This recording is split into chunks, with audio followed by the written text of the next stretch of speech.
Thanks for making the Locked On Ole Miss podcast your first listen every day. We're free and available wherever you get your podcast, including YouTube. We're part of the Locked On Podcast Network, your team every single day. Hello, I'm Stephen Willis, host of the Locked On Ole Miss podcast, alongside Josh Guest, who is wishing his dad a birth.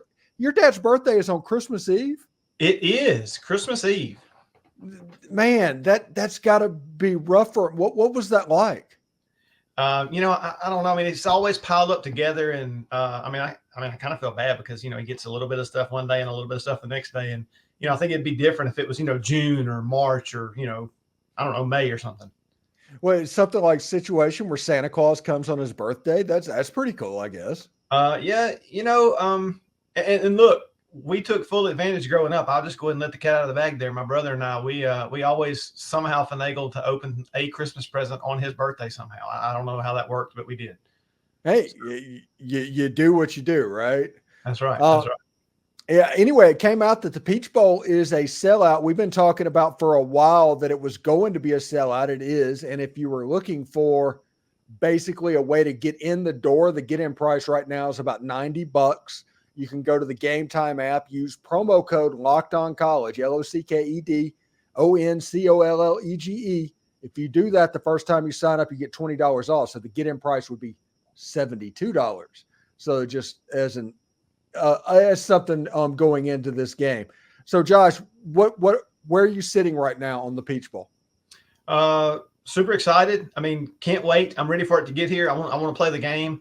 Getting to play a team that, I mean, quite honestly, is sort of a mirror image as far as resume of us, and such a household name. Penn State's been a football team name, brand for so long, and there are going to be people that watch this game across the country that know who Penn State is, and they know a little bit about Ole Miss. And we're in the SEC, and that helps, and Lane helps that kind of out. But there are some of the casual football fans not from our area might look at this and go, well, Penn State's the longtime legendary whatever, and they're just going to wipe the floor with Ole Miss, and if they don't really keep up. And it may happen, but it may happen the other way as well. And I'm expecting a close game, hoping for Ole Miss to pull away, but expecting more of a within a touchdown game, within 5 to 7 points or even less maybe. So either way. So I'm hoping that, our offense can click. I hope we can get going. If we can get that first down, get that tempo going. I just want to see what they're made of. I mean, I know their defense is good, but I want to see how they respond when we're snapping the ball about every 18 seconds and, moving it. Yeah. I asked Zach Seiko, who is the Locked On Nittany Lions host. We did a crossover with him, a question about tempo, and he completely didn't get it, which makes me wonder if any tempo at all is ever run in the Big Ten. And if so, is it just done so poorly that you just don't know? Because a simple, direct question that was asked, he didn't even go there mentally to answer the question. Yeah. And look, I understand they have some, I know they have one, like right now, as we sit here and record this, I believe they have one true opt-out and one they expect to opt out. Is that right? Yes. A defensive end and a cornerback that may opt out. So yeah, and the other cornerback might. He was a predicted high draft pick going into the season, but he hasn't yet one way or another. But it's Johnny Dixon and Chop Robinson have opted out. One definitely, one reported. And then there's the other cornerback potentially could opt out. So both corners could be gone and their edge rusher. Well, I mean, if that happens and we're running tempo, I could see somebody who's a seasoned starter, a seasoned veteran being able to handle that a little better. But if you're talking about some people that don't have a lot of reps and they're having to go in there and line up and figure out what they're covering and what their call is in just a few seconds, and they don't have a lot of time. I mean, this may be feed Trey Harris all night long, or pick your poison if you're Jackson Dart. It could be. Now, if they're thinking of backup for that Robinson guy is also a 5-star, right? I mean, he could come in and wreak havoc. Who knows? But I think that's sort of the matchup to watch is what happens O-line versus D-line, our O-line versus their D-line. Can we give Dart time to throw the ball, and can we vary the time that he releases, as you always talk about? Because if he just does a 3 to 5 step drop every single time and just sits there and they know it, then they can pin their ears back, and it makes it a whole lot harder to block. So I hope that that's what we do, and I hope we're able to. Now, obviously, I think the game may be won on our defense versus their offense, but if they're not getting any pressure on Dart, this could be a long day for their defense. Yeah, I'm right there with you on this one. I think the big matchup will be the Ole Miss offensive line versus the Penn State front seven and them pressuring. And also, if Penn State is having to blitz to get pressure, does that mean the screen game pops up? Does that how does Lane Kiffin adapt to what's going on? Now, the one thing we don't want to see happening is what happened against Louisiana Monroe and what happened against Mississippi State, where it's very stale. If Penn State can kind of muck up the gears a little bit, which good defensive teams have been known to do against good offensive teams, that could be interesting. I think the line right now is Penn State's favored by 3.5 points. The over-under is about 48, which means the score is somewhere between 27, 24 would be just over that ballpark. So 24 to 21 would just be under. So somewhere in between there. How many games did we score less than 30 this year? Let's see. Mississippi State, Alabama, Georgia, a good many actually. I think. Okay, Arkansas.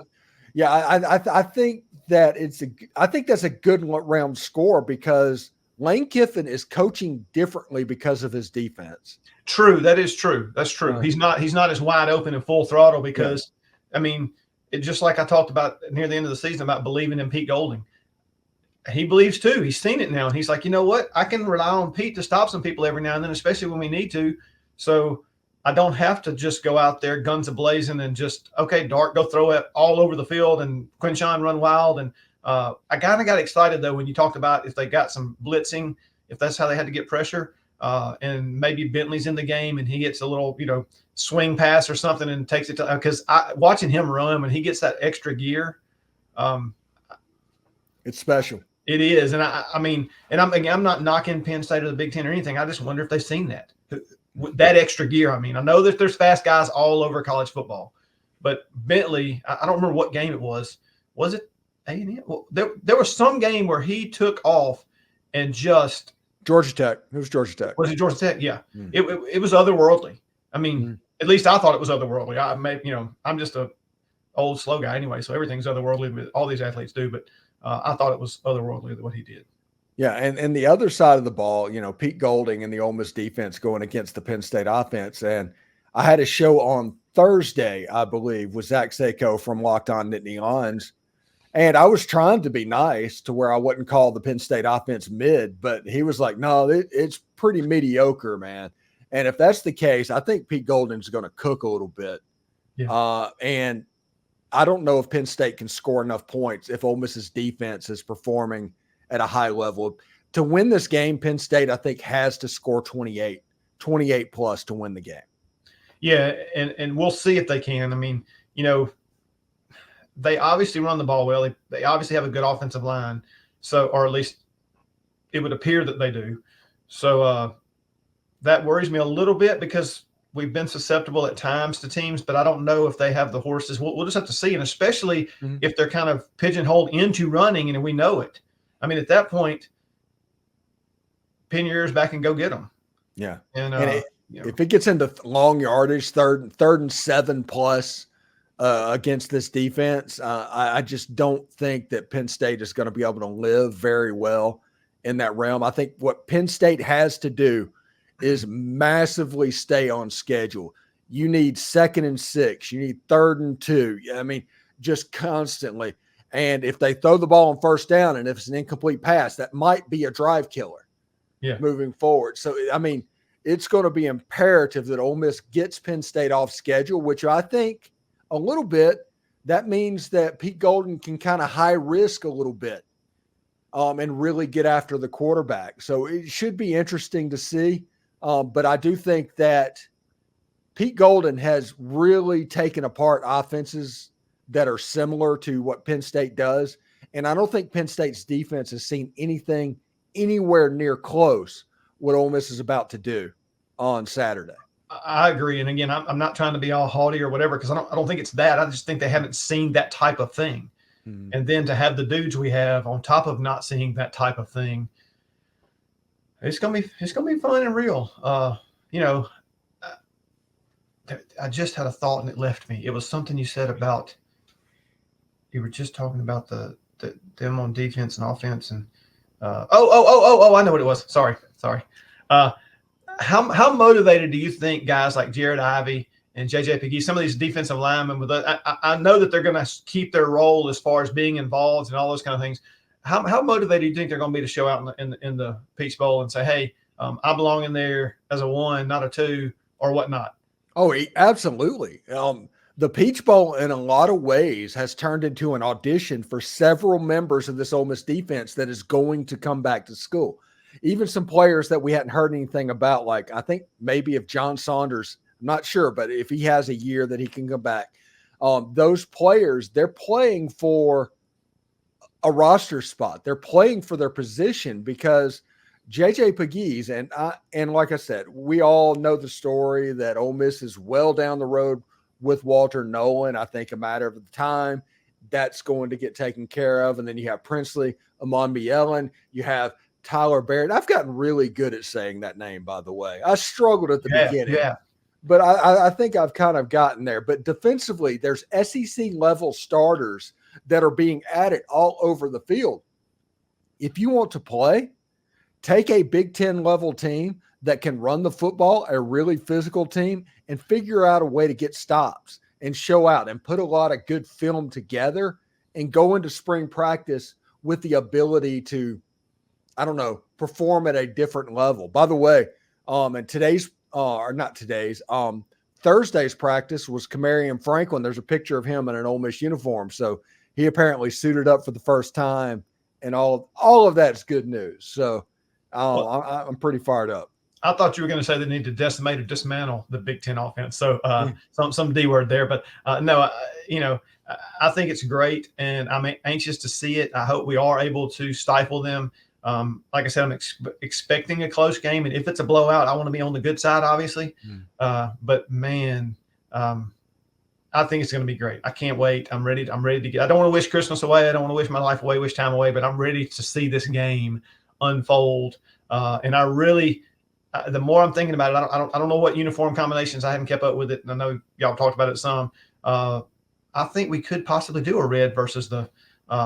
If they wear the navy. I want a color game. I think Ole Miss should wear the traditional powder blue and reds and go over there in that. And then you have Penn State in their navy blue jersey, white helmets, white pants. Yeah, and the helmet alone then could tell someone who, if they were colorblind, could say, okay, white helmet, dark helmet, you got it. They can see it, that kind of thing. So, man, I'm just, whatever we wear is great.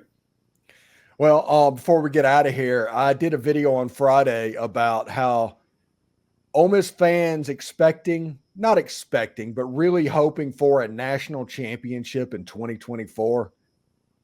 It's okay for that hype to happen. Where do you land on that?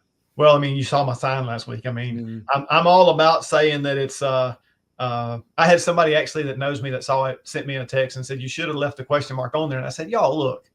All I was saying was that they were making the run. This is what this is. There's no, we're trying to make the playoff. There's no, we're trying to do this. Lane Kiffin and the team believe they can actually make a run at the Natty. Not just get in the playoff and just be satisfied. Oh, we hosted a game. We got beat by Ohio State or Penn or whomever. No, they want to go and win, and they believe they can. And I believe they can, and enjoy the ride, because this will already, without Walter Nolan, without anybody else, this is already probably going to be the best collection of talent in my lifetime, top to bottom, for an Ole Miss team that I've ever seen in football. So just enjoy the ride. There are things that can happen. I don't want to speak them into existence, but there are all kinds of things that could derail this or whatnot. But what you hope is they're able to keep it together, because even if they lose one or two, even if they lose 2 games, they're probably still going to be in the top 12. And it's just like the baseball team. You just have to figure it out when it matters. And so speaking of other sports, I have to throw this in there. I went to the basketball game the other night, and there were places when that Brandon Murray kid looked so unreal. I hated seeing Cisse go down, although they said he was on a bike later, and so that tells me I saw him on TV. Season ending. And so, but it looked, when it happened, I was sitting up there, and I was actually sitting in that corner of the floor when it happened, not really low, but I was sitting there going, oh my gosh. And I just buried my head in my hands and said, I really hope he's not done, because there was a whole clash of bodies there and everything else. But at the time this is recorded, undefeated, 11-0, one more game before Christmas was against Southern Miss.